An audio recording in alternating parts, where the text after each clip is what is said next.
నమస్కారం ETV news కి స్వాగతం. ముందుగా ముఖ్యాంశాలు. విధ్వంస పాలనతో ఏపీలో పెట్టుబడుల వెనకడుగు. కక్ష కట్టి పరిశ్రమల్ని వెళ్లగొట్టిన జగన్ సర్కార్. లక్షల ఉద్యోగావకాశాలు దూరమై యువత ఆవేదన. ఆంధ్రప్రదేశ్లో ఏప్రిల్లోనే ఎన్నికలు జరిగే అవకాశం. సన్నద్ధంగా ఉండాలని అధికారులకు ఈసీ ఆదేశాలు. నిర్లక్ష్యం వద్దంటూ సూచన. తెలంగాణలో ఈ నెల 28 నుంచి ప్రజాపాలన పేరిట కొత్త కార్యక్రమం. ప్రజల వద్దకే వెళ్లి వినతులు, ఫిర్యాదుల స్వీకరణ. అదే రోజు నుంచి కొత్త రేషన్ కార్డులకు దరఖాస్తులు. సమస్యల పరిష్కారానికి సచివాలయం తలుపులు తెరిచే ఉంటాయన్న రేవంత్ రెడ్డి. పాస్టర్లు, ఇమాంలకు గౌరవ వేతనం ఇస్తామని హామీ.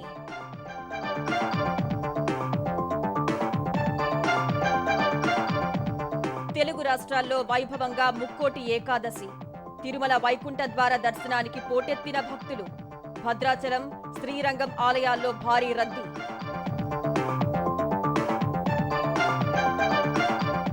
లోక్సభ ఎన్నికల కసరత్తును వేగం చేసిన కాంగ్రెస్.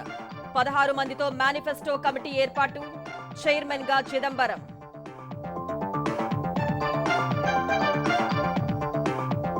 ఒలింపిక్ పతక విజేత బజరంగ్ పూనియా సంచలన నిర్ణయం. పద్మశ్రీ పురస్కారాన్ని వెనక్కిచ్చేసినట్లు ప్రకటన. పునరాలోచించాలన్న కేంద్రం.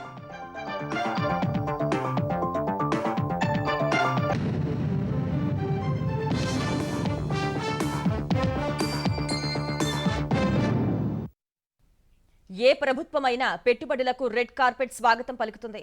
కానీ వైకాపా సర్కార్ ఎదురెళ్లి తరిమేస్తుంది. దూరదృష్టి ఉన్న ఏ నాయకుడైనా ఇతర రాష్ట్రాలతో పోటీ పడతారు. ప్రోత్సాహకాలిచ్చి పెట్టుబడులు రాబడతారు. మన విధ్వంస పాలకుడు మాత్రం పొమ్మని పొగపెడతారు. పొరుగు రాష్ట్రాలకు వెళ్లగొడతారు. భూకేటాయింపులపై పునః సమీక్షంటూ బెదరకొడతారు. ఫలితంగా ఇతర రాష్ట్రాలు పారిశ్రామికంగా దూసుకువెళ్తుంటే ఏపీ మాత్రం నానాటికి తిరోగమిస్తోంది.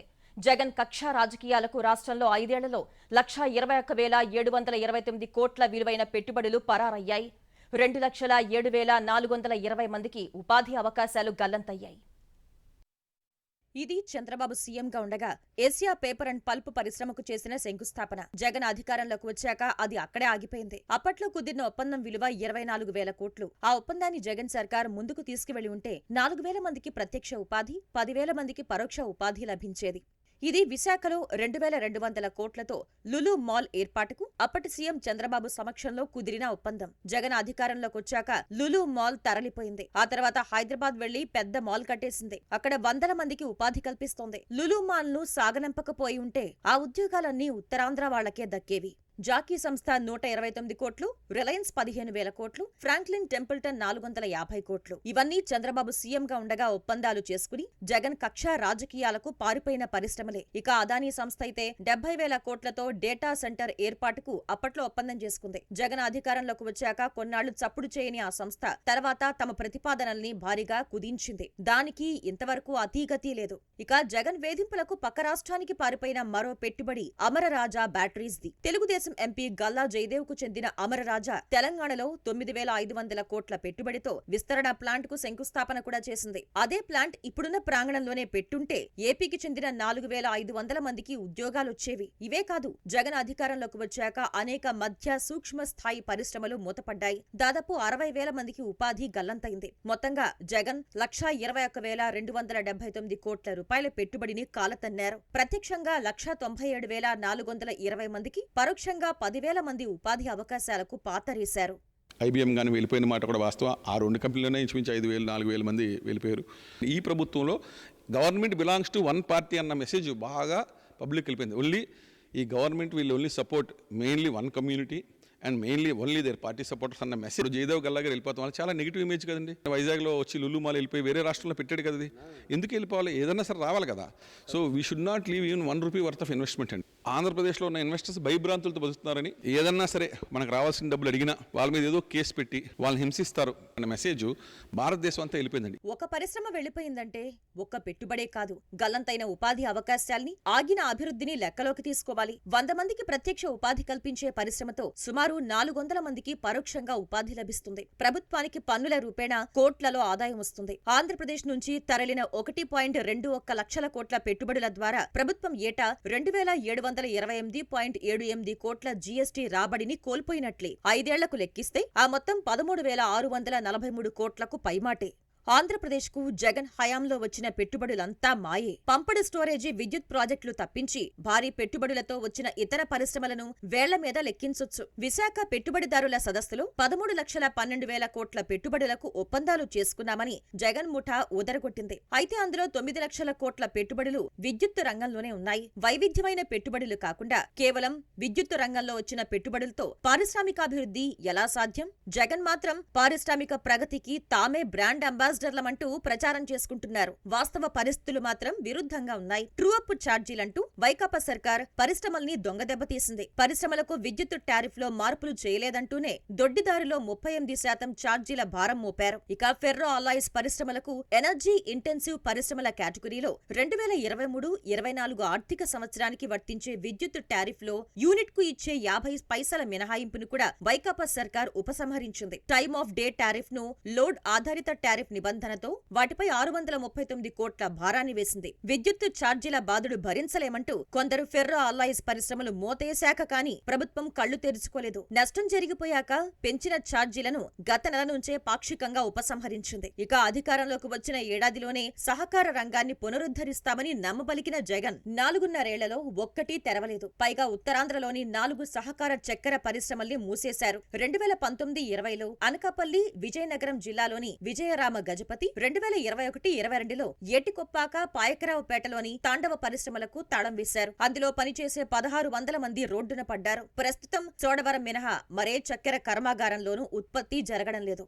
అధికారంలోకి వచ్చి రాగానే పరిశ్రమలకు కేటాయించిన భూములపై పునః సమీక్ష పేరుతో జగన్ పారిశ్రామిక వాతావరణాన్ని ధ్వంసం చేశారు. ఫలితంగా ఏపీ అంటేనే అయ్యబాబోయ్ అంటూ ఆమడ దూరం పారిపోయే పరిస్థితి తలెత్తింది. కక్షగట్టి పరిశ్రమల్ని తరిమేయడంతో నిరుద్యోగ సమస్య తీవ్రమైంది. 2022 జులై నుంచి 2023 జూన్ వరకు కేంద్ర ప్రభుత్వ గణాంకాలు, పథకాల అమలు మంత్రిత్వ శాఖ నిర్వహించిన సర్వేలో ఏపీలో నిరుద్యోగ రేటు జాతీయ సగటు కంటే చాలా ఎక్కువగా ఉందని తేలింది. గ్రామీణ, పట్టణ ప్రాంత యువకులు నిరుద్యోగిత జాతీయ స్థాయిలో 9.7% ఉంటే రాష్ట్రంలో అది 14.3%గా ఉంది. యువతుల్లో నిరుద్యోగిత జాతీయ స్థాయిలో 10.6% కాగా ఏపీలో అది ఏకంగా 18.5%గా ఉంది. మొత్తంగా ఏపీలో పట్టభద్రుల నిరుద్యోగ రేటు 24% ఉండగా జాతీయ స్థాయిలో 13.4%. పరిస్థితి ఇలా ఉంటే జగన్ మాత్రం పరిశ్రమల్లో 75% ఉద్యోగాలు స్థానికులకే ఇవ్వాలని చట్టం తెచ్చామని గొప్పలు చెప్పుకుంటున్నారు. అసలు పరిశ్రమలే లేనప్పుడు, కొత్త పెట్టుబడులే రానప్పుడు ఆ చట్టంతో ఉపయోగమేంటి సీఎం గారు?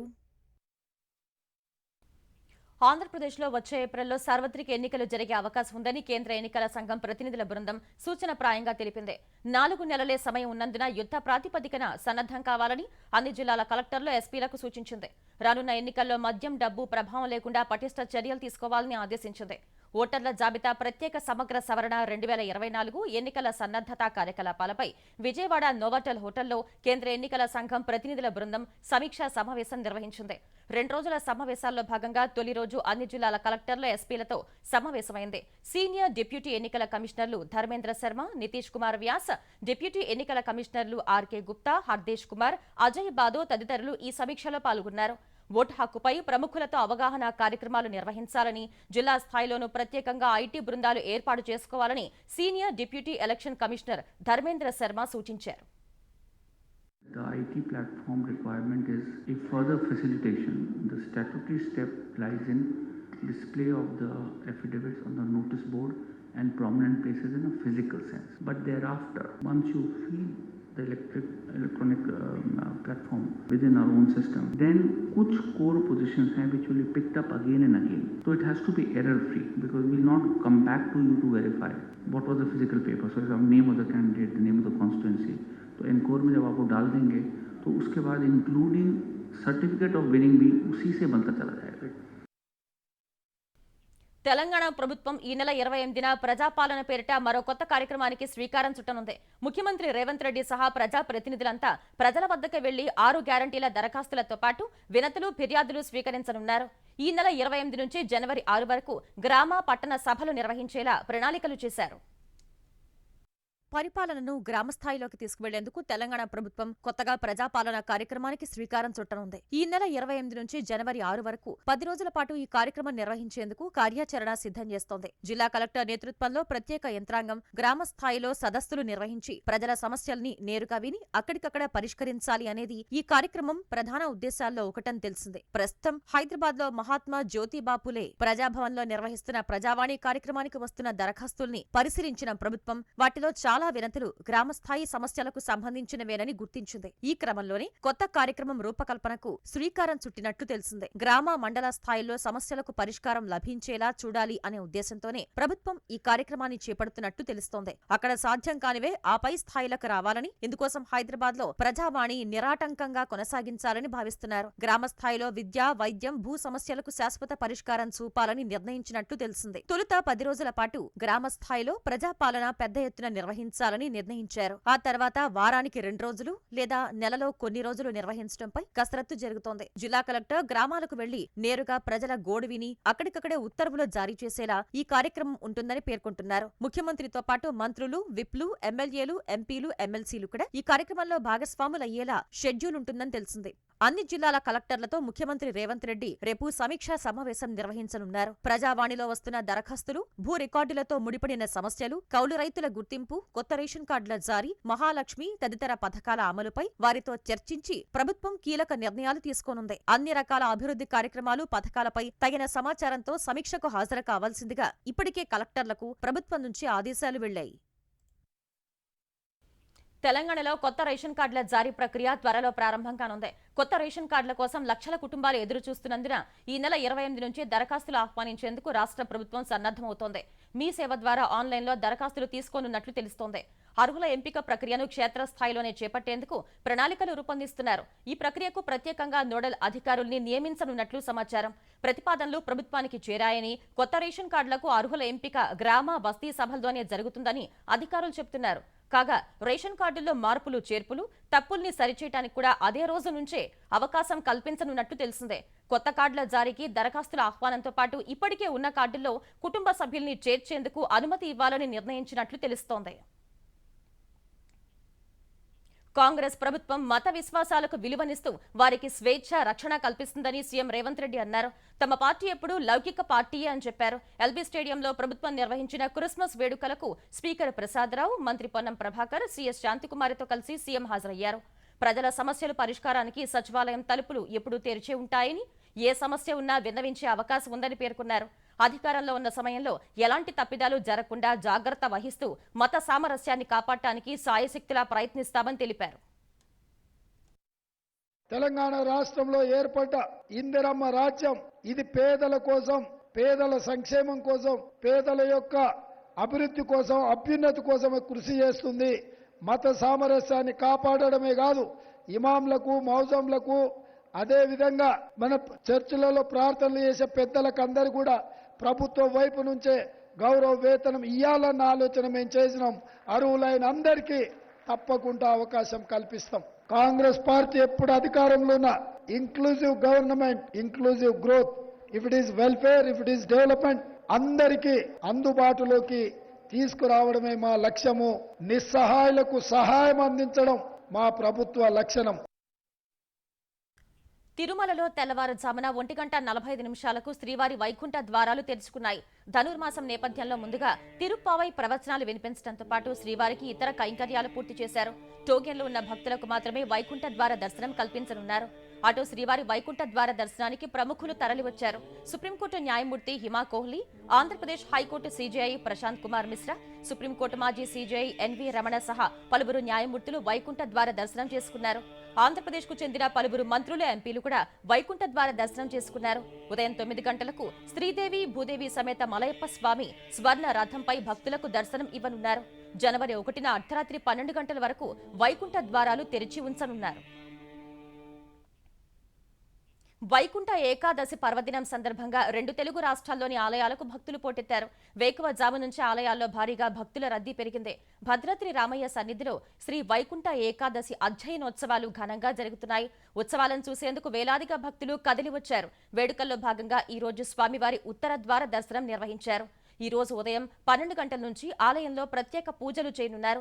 హైదరాబాద్లోని వనస్థలిపురంలోని ఆలయాలకు భక్తులు పోటెత్తారు. మరోవైపు తమిళనాడులోని శ్రీరంగ ఆలయంలో వైకుంఠ ఏకాదశి వేడుకలు వైభవపేతంగా జరుగుతున్నాయి. ఉత్తర ద్వార దర్శనం కోసం భక్తులు భారీగా తరలివచ్చారు.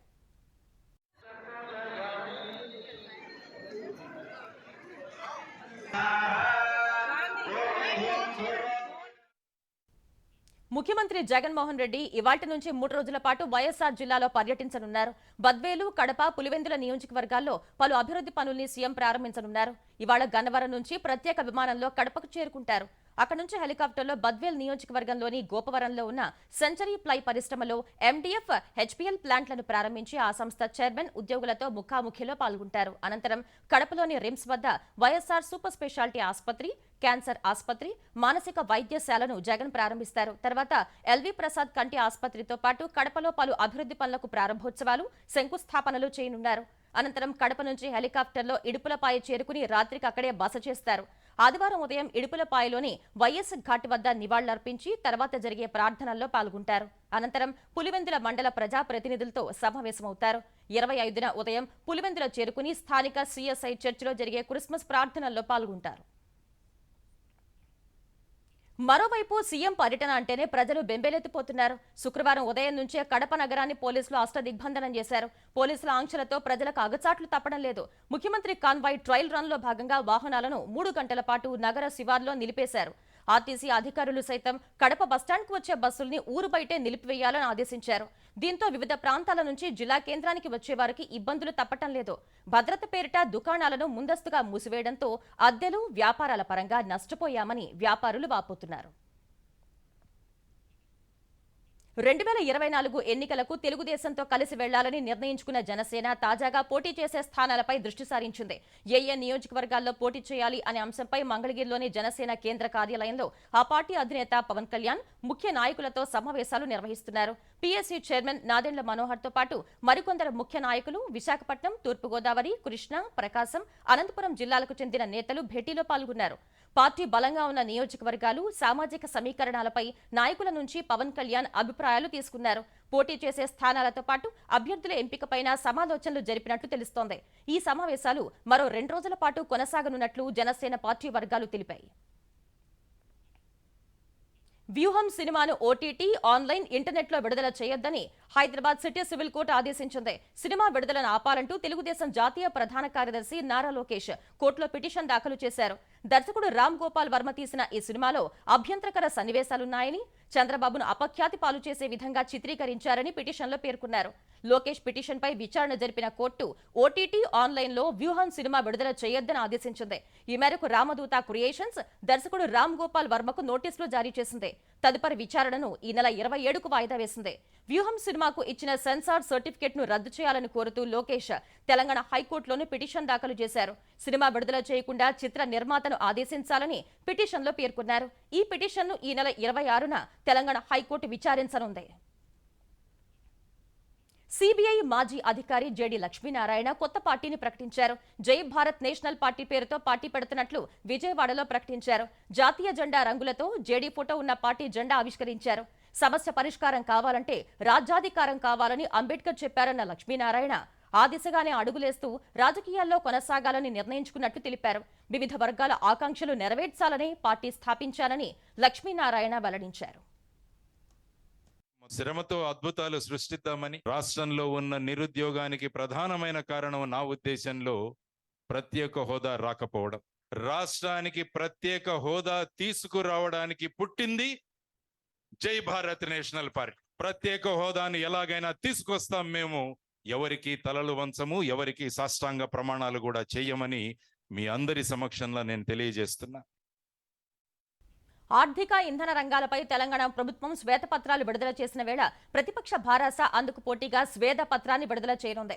తెలంగాణ భవన్ వేదికగా ఇవాళ ఉదయం 11 గంటలకు భారాస కార్యనిర్వాహక అధ్యక్షుడు కేటీఆర్ ఇందుకు సంబంధించిన పవర్ పాయింట్ ప్రజెంటేషన్ ఇవ్వనున్నారు. స్వయం పాలన ప్రారంభమైనప్పటి నుంచి యావత్ తెలంగాణ ప్రజలు చెమటోడ్చి సృష్టించిన సంపదపై శ్వేతపత్రం విడుదల చేయనున్నట్లు భారాస పేర్కొంది. 9.5 ఏళ్ల తెలంగాణ ప్రగతి ప్రస్థానం దేశ చరిత్రలోనే ఓ సువర్ణ అధ్యాయమని తెలిపింది. పగలు రాత్రి తేడా లేకుండా రెక్కల కష్టంతో చెమటోడ్చి నిర్మించిన తెలంగాణ ప్రతిష్టను దెబ్బతీస్తే సహించబోమని కేటీఆర్ పేర్కొన్నారు. విఫల రాష్ట్రంగా చూపించాలని ప్రయత్నిస్తే భరించబోమన్న ఆయన అగ్రగామి రాష్ట్రాన్ని అవమానిస్తే ఎట్టి పరిస్థితుల్లో ఊరుకోబోమని స్పష్టం చేశారు. అందుకే గణాంకాలతో సహా వాస్తవ తెలంగాణ ముఖ చిత్రాన్ని వివరించేందుకు అప్పులు కాదు తెలంగాణ రాష్ట్రానికి సృష్టించిన సంపదను ఆవిష్కరించనున్నట్లు కేటీఆర్ తెలిపారు. భారాస ప్రభుత్వ హయాంలో తెలంగాణ సాధించిన అభివృద్ధితో పాటు పలు సంక్షేమ కార్యక్రమాల ద్వారా ఆయా వర్గాలకు ఒనగూరిన లబ్ధి, సృష్టించిన ఆస్తుల వివరాలు, విలువను స్వేదపత్రం ద్వారా వెల్లడించనున్నారు. హైదరాబాద్లోని దుర్గం చెరువు కాలుష్యంపై సుమోటోగా తీసుకున్న హైకోర్టు చెరువు పరిరక్షణకు 3 సభ్యులతో కూడిన కమిటీని ఏర్పాటు చేసింది. నాగ్పూర్లోని national environmental engineering research institute director doctor Atul Narayan నేతృత్వంలో కమిటీ ఏర్పాటైంది. ప్రభుత్వం తరపున ముఖ్య కార్యదర్శి, రాష్ట్ర లీగల్ సర్వీసెస్ అథారిటీ కార్యదర్శుల్ని కమిటీ సభ్యులుగా నియమించింది. చెరువును పరిశీలించి పరిరక్షణకు తీసుకోవాల్సిన చర్యల్ని సూచించాలని కమిటీని తెలంగాణ హైకోర్టు కోరింది. 6 వారాల్లో నివేదిక అందజేయాలని ఆదేశిస్తూ తదుపరి విచారణను ఫిబ్రవరి 6వ తేదీకి వాయిదా వేసింది. జీహెచ్ఎంసీ, హెచ్ఎండిఏ అధికారులు కమిటీ కార్యకలాపాల్లో జోక్యం చేసుకోవద్దని ఉన్నత న్యాయస్థానం ఆదేశించింది. కాలుష్యం లేని చెరువును భావితరాలకు అందించాలి అన్నదే తమ సంకల్పమని, దీనికందరూ సహకరించాలని ధర్మాసనం వెల్లడించింది. రాబోయే లోక్సభ ఎన్నికలకు పార్టీ ఎన్నికల ప్రణాళికను రూపొందించేందుకు కాంగ్రెస్ మేనిఫెస్టో కమిటీని ప్రకటించింది. 16 మందితో కూడిన ఈ కమిటీకి చైర్మన్ గా కేంద్ర మాజీ మంత్రి చిదంబరాన్ని నియమించింది. కన్వీనర్ గా ఛత్తీస్గఢ్ మాజీ ఉప ముఖ్యమంత్రి టీఎస్ సింగ్ దేవ్ వ్యవహరిస్తారు. సభ్యులుగా కర్ణాటక సీఎం సిద్దరామయ్య, కాంగ్రెస్ పార్టీ ప్రధాన కార్యదర్శి ప్రియాంక గాంధీ, ఆనంద్ శర్మ, జయరాం రమేష్, శశి థరూర్ ఉన్నారు. భారత రెజ్లింగ్ సమాఖ్య కొత్త అధ్యక్షుడిగా బ్రిజ్ భూషణ్ సన్నిహితుడు సంజయ్ సింగ్ ఎన్నికవడంతో మరోసారి కలకలం రేగింది. ఈ ఫలితాలపై అసంతృప్తి వ్యక్తం చేస్తూ ఇప్పటికే రెజ్లర్ సాక్షి మాలిక్ రిటైర్మెంట్ ప్రకటించగా, తాజాగా మరో దిగ్గజ రెజ్లర్ బజరంగ్ పూనియా సంచలన నిర్ణయం తీసుకున్నారు. తనకు వచ్చిన పద్మశ్రీ పురస్కారాన్ని వెనక్కిస్తున్నట్లు సోషల్ మీడియా వేదికగా ప్రకటించాడు. అనంతరం తన పద్మశ్రీ పురస్కారాన్ని ప్రధాని కార్యాలయం ఎదుట ఉన్న ఫుట్పాత్ పై పెట్టి నిరసన వ్యక్తం చేశారు. తాము గతంలో 40 రోజుల పాటు తీవ్రంగా ఉద్యమం చేశామని, అందులో బ్రిజ్ భూషణ్ తన పలుకుబడితో తమని అణచివేశారని ప్రధానిని ఉద్దేశిస్తూ బజరంగ్ పూనియా లేఖను పోస్ట్ చేశారు. మరోవైపు అవార్డును వెనక్కిచ్చేస్తున్నట్లు బజరంగ్ ప్రకటించడంపై కేంద్ర క్రీడా మంత్రిత్వ శాఖ స్పందించింది. ఇది పూర్తిగా అతని వ్యక్తిగత నిర్ణయమని తెలిపింది. WFI ఎన్నికలు పారదర్శకంగా, ప్రజాస్వామ్య విధానంలో జరిగాయని, తన నిర్ణయాన్ని మార్చుకునేలా బజరంగ్ను కోరతామని ఆ మంత్రిత్వ శాఖ వర్గాలు వెల్లడించాయి.